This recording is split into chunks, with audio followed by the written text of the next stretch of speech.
On this week's political figure episode, we've got Heinrich Himmler. Sorry, Marco Rubio. The names are just so fucking similar, I got the two mixed up. Marco Antonio Rubio was born to Cuban refugees on May 28th, 1971 in Miami, Florida. Also, can we take a minute to appreciate the irony once again that everybody in Mango Muammar's circle jerk of an immigrant-hating administration is in fact a fucking immigrant or the child of one? Vivek-ass Ramery before he got shit-canned, Peon Musk, Kash Patel, Marco Rubio. Even that fucking Mortal Kombat character Trump is married to is an immigrant, and Barry and his own son is the son of a fucking immigrant. I guess it's sort of like that one time that there was that Austrian who made himself the leader of Germany, and he was like, everybody needs to be a blue-eyed, blonde-haired Aryan, and he was, you know, brown hair and brown-eyed, and he created an entire party of brown-haired, brown-eyed people. But like, seriously, how are you gonna run a campaign on needing to deport all of the Mexicans and shit, and then bring somebody on board who has three names that all end in O and he's not fucking Italian? Marco Antonio Rubio? Like, seriously? Anyway, El Marco Juan Pablo Don Julio Antonio Cuervo Benito Rubio went to high school at South Miami Senior High, and then went to college for a little while in Missouri because he's a moron, and then came back to Florida and went to community college, and then went to some other colleges. And while reading that, I was asking myself, you know, who really fucking cares? Because I don't, so I stopped reading. He then went on to be a state rep, where he just turned out to be your average shitty Bush-era Republican. Where he ended up doing some pretty basic Republican sketchy shit, like mishandling some public funds and overusing the Republican Party credit card for personal expenses. Pretty mild stuff considering all of the kitty diddling and sexual assault stuff that's coming out of the rest of the Republican Party today. And you know, as far as Republicans go, he was relatively reasonable. Still a ton of shitty policies. I agreed with basically none of them. But he was willing to be bipartisan. He was willing to vote for what he felt was right, even if it was in opposition to his party or like the Tea Party base at the time. Something he carried into the US Senate when he was elected to that in 2011. And don't get me wrong, he was still terrible. Hates women, wants no exception abortion bans, doesn't believe in climate change even though his own state is sinking into the ocean, wants to cut taxes for the rich, he loves giving money to Israel and overfunding the military, he hates the idea of people being able to afford healthcare. He was terrible, but he was willing to do the bare minimum of compromising on shit to actually get legislation passed and get things done and get budgets through. Which again, seems like not something we should be praising anybody for, and back then, I thought he was fucking terrible, but in retrospect, the bare minimum would be really fucking nice now. Anyway, then in 2016, Marco Rubio decided to run for the Republican nomination for president against Donald Trump, and he stood up to Donald Trump, calling him a con man, saying he was unfit for office. Then he realized he wasn't going to win the nomination because Republicans are fucking stupid and thought Donald Trump was the best option. Then trying to find Marco Rubio turned into playing Marco Polio when we were looking for the senator with the spine willing to stand up to Donald Trump. Just like Krispy Kreme Christie and Rafael Cancun Cruz, who were Trump's biggest critics, as soon as it became politically expedient to join the MAGA moron movement, the Rube became the world's worst sword swallower, showing us how far he could push an orange push pop down his throat without gagging. Turns out, a long ways. And his fantastic fellatio has paid off because McDonald's Mao nominated him to be Secretary of State. And he really seems to be embracing his new role as the head of the SOS. Actually, who abbreviates an OV? Do we really need the O in there? I think we should clean it up. He's now the head of the SS. One of the very first things he did since being confirmed was go to El Salvador. Why did the head of the SS go to El Salvador? Perhaps it was just a pit stop on his way to Argentina to find some aging expatriated Germans and ask for some pointers. If he did that or not, we'll never know, but he probably did. But the official reason was to admire El Salvador's Squid Game bunkhouse ass looking prisons. Why would he be doing that, you may ask? Well, because he wants some of his own. Not here in America, in fucking El Salvador. Yeah, he wants to be able to deport people from the United States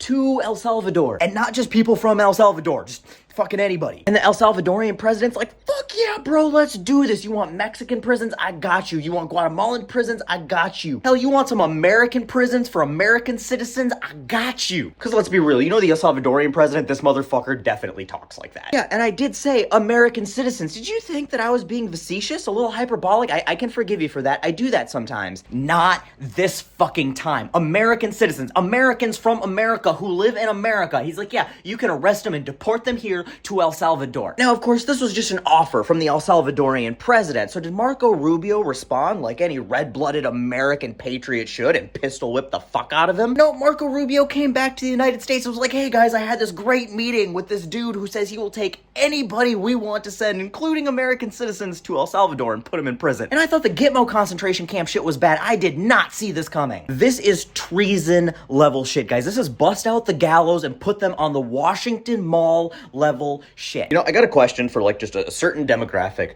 of liberals. I think we've all been on the same page for a while now, where we all kind of recognize that Trump's been wanting to do Hitler shit for like a long time, right? Like we're all on the same wavelength there. Now he's in office and we keep seeing him try to do all this Hitler shit, like end birthright citizenship and, oh, let's make a concentration camp at Gitmo. And now we've got the new head of the SS going to Central America to negotiate giant prison camps for everybody in America they feel like sending there, up to and including American citizens. The next breath we'll change topics and you'll be like, I'm not anti-gun, I just don't see why anybody needs an AR-47 fully semi-automatic weapon of war machine gun. Really? Not one reason comes to mind, not one. No, okay.